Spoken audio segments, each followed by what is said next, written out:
Hello everyone, welcome to knowledge centric. आज हम discuss करेंगे equivalent circuit of three phase induction motor. अब इसके पिछले क्लासेस में मैंने आपको बहुत क्लियरली आपको ये बात बता रखी है कि जो ट्रांसफार्मर है, थ्री फेज ट्रांसफार्मर, उसको हम थ्री फेज इंडक्शन मोटर की तरह ट्रीट कर सकते हैं। बस ट्रांसफार्मर की जो सेकेंडरी है उसको क्या रखेंगे, शॉर्ट सर्किटेड। तो इक्विवेलेंट है ट्रांसफार्मर और हमारा थ्री फेज इंडक्शन मोटर। सारी चीजें इक्विवेलेंट है लगभग लगभग। कुछ चीजें अलग हो जाती हैं, जैसे ट्रांसफार्मर कांस्टेंट फ्रीक्वेंसी डिवाइस होती है, लेकिन three phase induction motor constant frequency device नहीं होती। कांस्टेंट फ्लक्स डिवाइस दोनों है, लेकिन फ्रीक्वेंसी स्लिप के प्रपोर्शन में क्या होती है, चेंज होती है इंडक्शन मोटर में। तो सबसे पहले तो देखो, इस चैप्टर को या इस वीडियो को स्टार्ट करने से पहले मैं ऐसी उम्मीद करूंगा कि आपको ट्रांसफार्मर की इक्विवेलेंट सर्किट की बेसिक अंडरस्टैंडिंग होगी। ठीक है, मैं बस आपको एक बार रिकॉल करा दे रहा हूँ कि ट्रांसफार्मर का इक्विवेलेंट सर्किट हम कैसे ड्रॉ करते थे। ठीक है, ताकि आपको एक आइडिया रहे। अगर आप बहुत दिन बाद भी अगर ट्रांसफार्मर काफी टाइम अगर आपको हो गया हो पढ़े हुए, फिर भी मैं बस आपको एक बार रिकॉल करा दे रहा हूँ। इसका बिल्कुल प्रॉपर एक्सप्लेनेशन मैंने ट्रांसफार्मर के लेक्चर्स में दिया हुआ है कि हम इसको ऐसा ही क्यों बनाते हैं, ये R1 X1 क्या है, XM RC क्या है, ये सारी चीजें हमने वहाँ पे डिस्कस करी हुई हैं। इक्विवेलेंट सर्किट हम जब बनाते थे तो कुछ ऐसा बनाते थे ट्रांसफार्मर के लिए, प्राइमरी और सेकेंडरी। और फिर मैंने आपको इसकी शिफ्टिंग भी बताई होगी कि प्राइमरी साइड में कैसे शिफ्ट करते हैं, सेकेंडरी साइड में कैसे शिफ्ट करते हैं। यहाँ पे लोड होगा हमारा। ठीक है, ये मैं बस आपको एक जनरल आइडिया दे रहा हूँ इक्विवेलेंट सर्किट का, ध्यान से समझिएगा। This is R2 rotor side का रेजिस्टेंस, रोटर साइड का लीकेज रिएक्टेंस या reactance. This is R1 stator side, या अगर भाई हम ट्रांसफार्मर की बात कर रहे हैं ना तो प्राइमरी और सेकेंडरी की बात करेंगे। ये सेकेंडरी साइड है और ये प्राइमरी साइड है। X1, इसको हम बोलते थे XM मैग्नेटाइजिंग रिएक्टेंस, और ये हमारा था कोर लॉस रेजिस्टेंस या core loss component RC। I think आपको कुछ याद आ रहा होगा। ठीक है, यहाँ पे करंट I1 आता था, I1। यहाँ पे करंट जो था वो I0 बोलते थे इसको, नो लोड करंट होता था। और इधर जो करंट होता था वो होता था I2 डैश, I2 डैश, है ना। ठीक है, और इधर जो करंट होता था वो होता था I2, कुछ ऐसा। ठीक है, तो ये हमारा बेसिक थ्री इंडक ट्रांसफार्मर का इक्विवेलेंट सर्किट है। अच्छा, अब देखो, हम ट्रांसफार्मर को थ्री फेज इंडक्शन मोटर को रोटेटिंग ट्रांसफार्मर भी बोल सकते हैं, इसमें कोई प्रॉब्लम नहीं है। लेकिन यहाँ पे कुछ बस दो प्रॉब्लम है हमारे इंडक्शन मोटर में। क्या, एक तो फ्रीक्वेंसी जो रोटर की है वो स्लिप के टर्म्स में चेंज होती है ना। और दूसरा है, यहाँ पे इलेक्ट्रिकल लोडिंग था, लोड इलेक्ट्रिकल होता था। और थ्री फेज इंडक्शन मोटर में जो हमारी लोडिंग होगी वो मैकेनिकल होगा। ठीक है, तो अब देखते हैं कि थ्री फेज इंडक्शन मोटर का इक्विवेलेंट सर्किट। अच्छा, एक चीज और, ये इक्विवेलेंट सर्किट ड्रॉ कैसे करते थे, इसके पैरामीटर्स कैसे आते थे, R1 X1, XM RC, R2 X2, ये सब कैसे आते थे। तो मैंने आपको उस टाइम भी बताया था। देखो, कभी भी जब आपको पैरामीटर्स पता करने हो, इक्विवेलेंट सर्किट बनाना हो, तो हमें उस मशीन की टेस्टिंग करनी पड़ती है। तो जब हम ट्रांसफार्मर में क्या करते थे, ओपन सर्किट टेस्ट और शॉर्ट सर्किट टेस्ट करते थे। तो जब हम ओपन सर्किट टेस्ट करते थे तो हमें ये वाला पैरामीटर मिलता था, ये संट वाला पैरामीटर XM और RC। ठीक है, और जब हम शॉर्ट सर्किट, अच्छा, जब ओपन सर्किट टेस्ट करते थे तो हमें एक तो संट वाला पैरामीटर मिलता था, और दूसरा ये पता चलता था कोर लॉस कितना है, कांस्टेंट लॉस हमें पता चलता था ओपन सर्किट से। जब हम शॉर्ट सर्किट करते थे तो हमें क्या मिलता था, R1 X1 और R2 X2 की वैल्यू मिलती थी, और साथ में हमें शॉर्ट सर्किट से ये पता चलता था कि कॉपर लॉस कितना है। तो सेम यही कॉन्सेप्ट यहाँ भी होगा। वहां पे ओपन सर्किट और शॉर्ट सर्किट होता था। यहाँ पे ओपन का मतलब क्या है, लोड हमने नहीं लगाया है, तो लोड नहीं लगाएंगे तो नो लोड पे काम कर रहा है। तो वहां ट्रांसफार्मर का ओपन सर्किट और इंडक्शन मोटर का नो लोड टेस्ट, बात एक ही है। ऐसे ही ट्रांसफार्मर का short circuit test, short circuit का मतलब हमने लोड को क्या कर दिया, शॉर्ट कर दिया। ऐसे ही थ्री फेज इंडक्शन मोटर में हम लोड को क्या कर देंगे, ब्लॉक कर देंगे, बिल्कुल रोक देंगे। यानी कि ट्रांसफार्मर का शॉर्ट सर्किट टेस्ट और थ्री फेज इंडक्शन मोटर का ब्लॉक रोटर टेस्ट, दोनों बात एक ही है।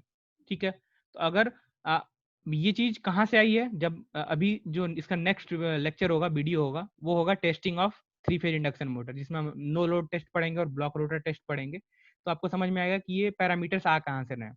ठीक है, किसी भी मशीन का इक्विवेलेंट सर्किट बनाने के लिए हमें उसकी टेस्टिंग करनी पड़ती है, no load test, block rotor test, या फिर ओपन सर्किट टेस्ट या शॉर्ट सर्किट टेस्ट। ठीक है, आई थिंक इतनी अंडरस्टैंडिंग आपको होगी ट्रांसफार्मर के केस में। तो देखो अब स्टार्ट करते हैं।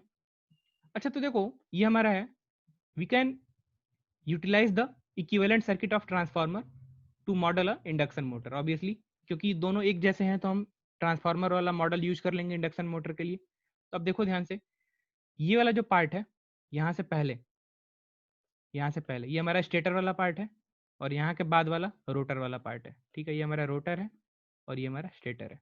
तो स्टेटर में R1 X1 RC XM, ठीक है, ये नो लोड करंट है, ये हमारा स्टेटर का करंट है IS। ठीक है, इसमें कोई प्रॉब्लम नहीं है। ठीक है, क्योंकि हमने अभी यही समझा है कि इंडक्शन मोटर ट्रांसफार्मर जैसा ही होता है। अब ये आ कहाँ से रहा है R1 X1, इसकी वैल्यू कैसे आती है वो जब हम टेस्टिंग देखेंगे तो मैं आपको बताऊंगा।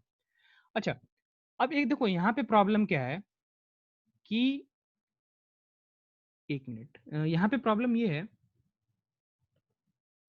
यहाँ पे प्रॉब्लम ये है कि यहाँ पे फ्रीक्वेंसी जो है वो कांस्टेंट नहीं है। तो आप एक चीज समझना, देखो उस केस में हम क्या करते थे, सेकेंडरी साइड को प्राइमरी साइड में शिफ्ट कर देते थे। जितना वोल्टेज करेंट आर एक्स जो भी था उसको प्राइमरी साइड में शिफ्ट कर देते थे। तो अगर R2 इधर आता था तो क्या हो जाता था, R2 डैश हो जाता था, है ना, अगर आपको याद हो तो। और R2 डैश कैसे निकालते थे, जिधर साइड जा रहा था उधर साइड का टर्न रेशियो का स्क्वायर ले लेते थे। जैसे मान लो, मैं एक चीज बता देता हूँ आपको, जैसे मान लो R2 डैश आपको निकालना है ट्रांसफार्मर के केस में, तो हम क्या लिखते थे, R2, और किस साइड शिफ्ट कर रहे हैं, प्राइमरी साइड, तो प्राइमरी साइड का N1 किधर से आ रहे थे, N2 का होल स्क्वायर, अगर आपको याद हो तो इसी को के बोलते थे। ठीक है, आई होप आपको इतनी अंडरस्टैंडिंग होगी। अब देखो यहाँ पे प्रॉब्लम ये है, ध्यान से समझना, कि यहाँ पे हम इस इक्विवेलेंट सर्किट को, ये तो हमारा इक्विवेलेंट सर्किट है ट्रांसफार्मर के केस में, थ्री फेज इंडक्शन मोटर के केस में। देखो क्यों, क्योंकि जो हमारा रोटर साइड है उसमें देखो जो ईएमएफ है वो कितने टाइम से, स्लिप टाइम से। अच्छा, ऐसे ही जो एक्स है वो कितने टाइम्स है, एच टाइम्स है, स्लिप टाइम्स। यही ट्रांसफार्मर के केस में नहीं होता था, ये स्लिप नहीं होता था वहां पे। ठीक है, तो ये आपको बिल्कुल साफ साफ दिख रहा है, ये हमारा इंडक्शन मोटर का इक्विवेलेंट सर्किट है। अब एक चीज समझो, प्रॉब्लम क्या है यहाँ पे, कि यहाँ पे फ्रीक्वेंसी कितनी है प्राइमरी साइड में या स्टेटर साइड में, फ्रीक्वेंसी कितनी है एफ, और सेकेंड रोटर साइड में फ्रीक्वेंसी कितनी है एस एफ एस, यही तो है। एफ एस अगर प्राइमरी साइड फ्रीक्वेंसी है तो secondary side S F S है। अब प्रॉब्लम ये है कि जब फ्रीक्वेंसी सेम नहीं है तो क्या हम इस रोटर के पैरामीटर को स्टेटर के साइड पे शिफ्ट कर पाएंगे, नहीं कर पाएंगे। क्यों, क्योंकि यहाँ पे फ्रीक्वेंसी वाला टर्म या स्लिप वाला टर्म क्या कर रहा है, इफेक्ट कर रहा है इस E2 को भी और X2 को भी, और R2 में तो कोई इफेक्ट नहीं होता है ना फ्रीक्वेंसी का। क्या आप इतनी बात समझ पा रहे हो। तो अब हम क्या करेंगे, इस सर्किट को थोड़ा सा मैनिपुलेट करेंगे, थोड़ा सा इसमें बदलाव करेंगे। मैं फिर आपको बता रहा हूँ, ये सिर्फ आपका काम, अगर आपसे कोई पूछता है कि इक्विवेलेंट सर्किट सर्किट बनाओ इंडक्शन मोटर का, तो ये काम बिल्कुल परफेक्ट है, इसमें कोई प्रॉब्लम नहीं है।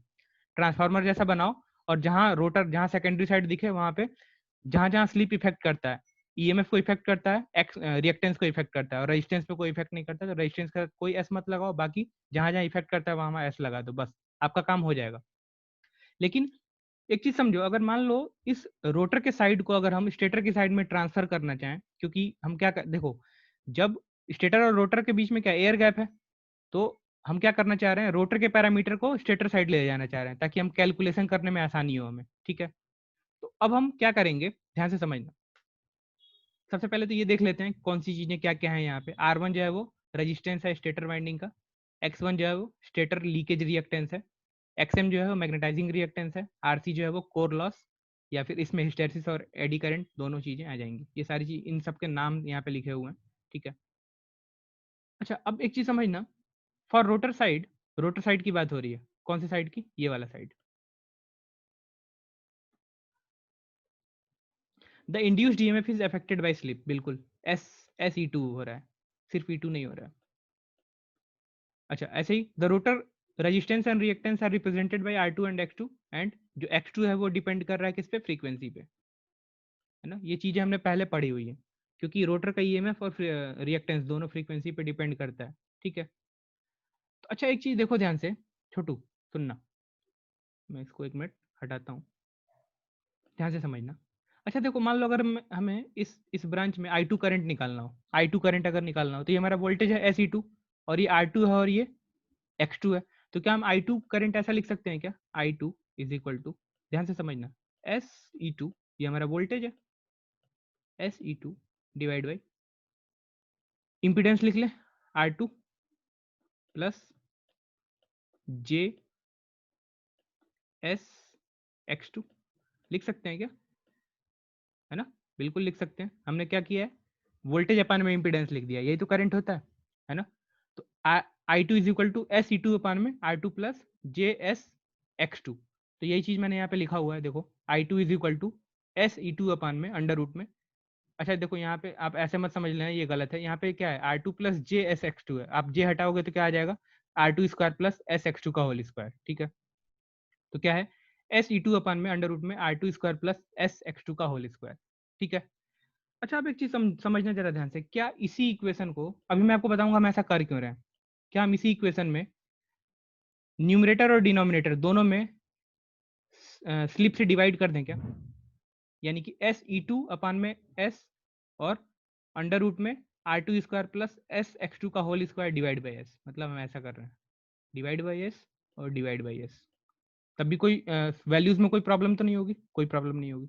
हमने ऊपर और नीचे दोनों तरफ एस से क्या कर दिया, डिवाइड कर दिया, तो ये एस से ये एस कैंसिल हो जाएगा, तो यहाँ क्या बचेगा E2, कोई प्रॉब्लम नहीं। अच्छा अंडर रूट के बाहर एस है, तो अगर अंडर रूट के अंदर ले जाएंगे तो क्या आ जाएगा, एस स्क्वायर आ जाएगा।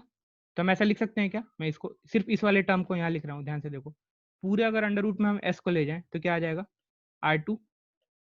R2 स्क्वायर अपान में एस स्क्वायर, क्योंकि अब अंडर रूट के अंदर आ गया एस, प्लस एस स्क्वायर से एस स्क्वायर कैंसिल हो जाएगा, तो यहाँ क्या आ जाएगा, X2 स्क्वायर। तो देखो यही चीज यहाँ पे लिखा हुआ है, I2 is equal to E2 अपान में अंडर रूट में R2 अपान में S का होल स्क्वायर प्लस X2 का होल स्क्वायर। तो क्या इस टर्म को हम इस टर्म में लिख सकते हैं, बस हमने किया क्या है, स्लिप से ऊपर और नीचे डिवाइड कर दिया है। अब देखो इससे फायदा क्या हुआ हमें, अच्छा देखो जो फ्रीक्वेंसी डिपेंडेंट था वो कौन कौन था, फ्रीक्वेंसी डिपेंडेंट कौन कौन था, E2 था, X2 था, I2 था, इन सब में फ्रीक्वेंसी या स्लिप इफेक्ट कर रहा था। तो अब हमने देखो क्या करा है, ध्यान से E2 और X2 इन दोनों को स्लिप से इंडिपेंडेंट कर दिया, मतलब हमने सिर्फ स्लिप से डिवाइड किया है। तो देखो E2 के साथ जो स्लिप था वो भी हट गया, X2 के साथ जो स्लिप था वो भी हट गया। अब R2 के साथ स्लिप चला गया, तो R2 के साथ स्लिप जाए ना जाए कोई प्रॉब्लम नहीं, क्योंकि R2 तो फ्रीक्वेंसी पे डिपेंडेंट है ही नहीं है। तो क्या आप एक चीज समझना ध्यान से, क्या हम इस सर्किट को ऐसा बना सकते हैं क्या, ध्यान से देखना, ये मान लो मैं रोटर साइड बना रहा हूँ, इधर रोटर साइड में यहाँ का वोल्टेज कितना है, E2, इस इक्वेशन के हिसाब से, यहाँ का वोल्टेज है E2, यहाँ पे कह रहा है कि एक रेजिस्टेंस है, रेजिस्टेंस की वैल्यू कितनी है, R2 अपान में S, है ना, और एक इम्पिडेंस है, कितना है इम्पिडेंस, वो है X2, लिख सकते हैं क्या, या JX2, आपके ऊपर। यानी कि ध्यान से समझना, हमने इस सर्किट को इस सर्किट में देखो हमने क्या करा, एक तरह से ऐसे भी समझ सकते हो, जहां जहां एस था हमने एस से क्या कर दिया, डिवाइड कर दिया, इसको भी एस से डिवाइड कर दिया, इसको भी एस से डिवाइड कर दिया, इसको भी एस से डिवाइड कर दिया, तो ये वाला एस खत्म हो जाएगा यहाँ से, ये वाला एस भी खत्म हो जाएगा, और यहाँ पे क्या आ जाएगा, R2/S। यही वाला तो अभी बन के आया है। अब इसमें आप KVL लगाओ, E2 I2 की वैल्यू निकालो तो क्या आएगा, E2 अपान में R2 अपान में S प्लस JX2, यही तो आएगा। तो हमने अब देखो इससे फायदा क्या हुआ, जो जो टर्म फ्रीक्वेंसी पे डिपेंड कर रहा था या स्लिप पे डिपेंड कर रहा था, उसको हमने स्लिप या फ्रीक्वेंसी से क्या कर दिया, स्लिप से इंडिपेंडेंट कर दिया। तो अब हमें फायदा क्या होगा, अब हम इस E2 को इस X2 को आसानी से क्या कर पाएंगे, प्राइमरी साइड शिफ्ट कर पाएंगे। ठीक है, आई होप आपको एक क्लियरिटी समझ में आ रही होगी। तो हमने ऐसा करके देखो, जो हमारा इक्विवेलेंट सर्किट है वो उसको कुछ ऐसा बना लिया, कैसा बना लिया, यहाँ पे SE2 था तो अब हमने उस स्लिप से डिवाइड करके E2 बना लिया, यहाँ पे SX2 था, यहाँ पे स्लिप से डिवाइड कर दिया, यहाँ पे सिर्फ R2 था तो हमने उसको R2 अपान में S कर दिया, और इसी को हम क्या बोल रहे हैं, लोड। अब ध्यान से समझना, क्या ये ट्रांसफार्मर जैसा ही हो गया क्या, देखो ध्यान से, बिल्कुल ट्रांसफार्मर जैसा ही हो गया, R1 X1 RC XM E1 E2 X2, और यहाँ पे क्या है, R2 अपान में S। अच्छा अब एक चीज देखो, अभी भी यहाँ पे क्या आ रहा था, एक चीज आ रही थी, अगर ट्रांसफार्मर होता तो यहाँ क्या आता, अभी एक टर्म आ रहा था R2, है ना। तो अब इसको कैसे ले आए, थोड़ा सा दिमाग लगाएं, कैसे दिमाग लगाएं, ध्यान से देखो। अच्छा यहाँ पे रेजिस्टेंस है R2 अपान में S, R2/S, ठीक है। अच्छा, इस R2/S में हम क्या करें, एक R2 जोड़ दें और एक R2 घटा दें, तो कोई प्रॉब्लम है? नहीं प्रॉब्लम है, ठीक है। अच्छा, इस R2 को मान लो मैंने यहाँ ऐसा लिख दिया, इस R2 को अलग लिख लिया प्लस वाला, और प्लस R2/S माइनस R2 लिख सकते हैं क्या? कह दो हाँ, बिल्कुल लिख सकते हैं, कोई प्रॉब्लम नहीं है। एक R2 जोड़ा, एक R2 घटा दिया, कोई प्रॉब्लम नहीं है। अच्छा देखो ध्यान से, क्या इसी को हम ऐसा लिख सकते हैं क्या, R2 प्लस R2 यहाँ से कॉमन ले लो तो क्या आ जाएगा, 1/S माइनस 1 लिख सकते हैं। अब देखो, इसी R2/S को ध्यान से समझना, इस R2/S को हमने क्या करा, इसमें एक R2 जोड़ दिया और एक R2 घटा दिया, कोई प्रॉब्लम तो नहीं है इससे, कोई वैल्यूज में चेंज नहीं आएगा। तो अब देखो, इसी R2/S को हमने कुछ ऐसा बना दिया, R2 प्लस R2 ब्रैकेट में 1/1 ठीक है। अब देखो, इसकी मदद से हम क्या कर सकते हैं, ध्यान से समझना, ये R2/S है, इसकी जगह पे हम क्या लिख सकते हैं, R2 प्लस R2 ब्रैकेट में 1/S माइनस 1। तो समझना जरा ध्यान से, ये वही चीज है, इसको हम ऐसा भी लिख सकते हैं, R2 plus R2 1/S minus 1, यही तो आया था, 1/S माइनस 1। अब इसको आप थोड़ा सा मैनिपुलेट करो, क्या आता है, R2S LCM ले लो, क्या आ रहा है, 1 - S, यही तो आ रहा है। तो ध्यान से देखो, यही चीज़ तो यहाँ पे लिखी हुई है। तो देखो, अब बेसिकली हमने इस ये जो हमारा है machine, three phase induction motor, उसमें हमने बस थोड़ा बहुत मैनिपुलेशन किया है और क्या कर दिया है, बेसिकली इसको पूरा का पूरा ट्रांसफार्मर बनाने की कोशिश करी है, ठीक है, कंप्लीट ट्रांसफार्मर। अब ट्रांसफार्मर में यहाँ क्या आता था, R1 और X1, R2 और X2 आता था, तो X2 तो है और यहाँ पे R2/S था, तो हमने क्या किया, एक R2 जोड़ दिया, जो यहाँ पे लिख लेंगे R2, और माइनस R2 इसके साथ रहने देंगे, तो R2 कॉमन लेंगे तो यहाँ क्या आ जाएगा, 1/S माइनस 1, यही चीज यहाँ पे लिखी हुई है यहाँ पे, ठीक है। अब देखो ये ध्यान से, अब हमने क्या करा हुआ है, इसको प्राइमरी साइड में शिफ्ट किया हुआ है, तो जब प्राइमरी साइड शिफ्ट करेंगे तो क्या हो जाएगा, R1 X1 RC XM, और जब प्राइमरी साइड में शिफ्ट होगा तो R2 क्या हो जाएगा, R2 डैश, X2 क्या हो जाएगा, X2 डैश, और ये हमारा लोड है, इसको हम लोड की तरह ट्रीट करेंगे, 1 - S/S into R2। I hope आपको समझ में आया होगा कि बस हम थोड़ा सा मैनिपुलेशन कर रहे हैं और हमें जो है इक्विवेलेंट सर्किट कुछ ऐसा मिल रहा है, ठीक है। अब देखो यहाँ से फिर मैं एक बार आपको बता रहा हूँ, ध्यान से समझना, हमने कुछ नहीं किया है, मैं इस चीज को फिर से आपको एक बार फिर से दोबारा रिकॉल करा रहा हूँ। देखो, ये X2 है और ये R2/S है। अगर ओरिजिनल ट्रांसफार्मर अगर की बात करें तो यहाँ R1 X1 होता था, यहाँ पे R2 X2 होता था, यानी कि हमें एक रेजिस्टेंस चाहिए यहाँ पे, ठीक है, और यहाँ पे एक रेजिस्टेंस है R2/S। तो मैं इस R2/S को, ध्यान से समझना बच्चा, R2/S में मैं क्या करूं, एक R2 माइनस कर दूं और एक R2 जोड़ दूं, तो कोई प्रॉब्लम है क्या? कोई प्रॉब्लम नहीं, अभी भी वैल्यू कितनी है, R2/S ही है। अब ध्यान से समझना, मैं क्या कर रहा हूँ, इन दोनों टर्म को एक साथ लिख रहा हूँ और इसको अकेले लिख रहा हूँ, क्योंकि मुझे एक R2 चाहिए था, ठीक है, R2 बनाना है मुझे ताकि वो ट्रांसफार्मर जैसा दिखे। तो अब मैं क्या करूँ, यहाँ से R2 कॉमन ले लूँ, तो R2 कॉमन लिया तो क्या आ जाएगा, 1/S माइनस 1 और प्लस R2, हाँ या ना, यानी कि ये R2/S को हमने कुछ ऐसा बना दिया, क्या बना दिया, R2 प्लस R2 ब्रैकेट में 1/S माइनस 1। इसका मतलब हम इस R2/S के जगह पे क्या लिख सकते हैं, ये वाला टर्म, यानी कि इसमें एक R2 आ रहा है तो मैं क्या लिख दूं, यहाँ पे R2 लिख दूं, R2, और यहाँ पे अब R2/S ना लिख के क्या लिखूं, क्या लिखूं, लिखूं R2 ब्रैकेट में 1/S माइनस 1, ठीक है। तो आई होप आपको ये एनालिसिस समझ में आई होगी। अब ये हम ये वाला इस पे इतना इम्फेसाइज क्यों कर रहे हैं, ऐसा बनाने के लिए, वो हम इसलिए एम्फेसाइज कर रहे हैं इसको ऐसा बनाने के लिए, जब हम इसकी एनालिसिस करेंगे तो आपको ज़्यादा क्लियरली समझ में आएगा, जब हम open circuit no load test और ब्लॉक रोटर टेस्ट करेंगे कि हम इक्विवेलेंट सर्किट को ऐसा क्यों बना रहे हैं या ऐसा बनाने की कोशिश क्यों कर रहे हैं, ठीक है। आई होप इस चीज़ में आपको क्लियरिटी होगी।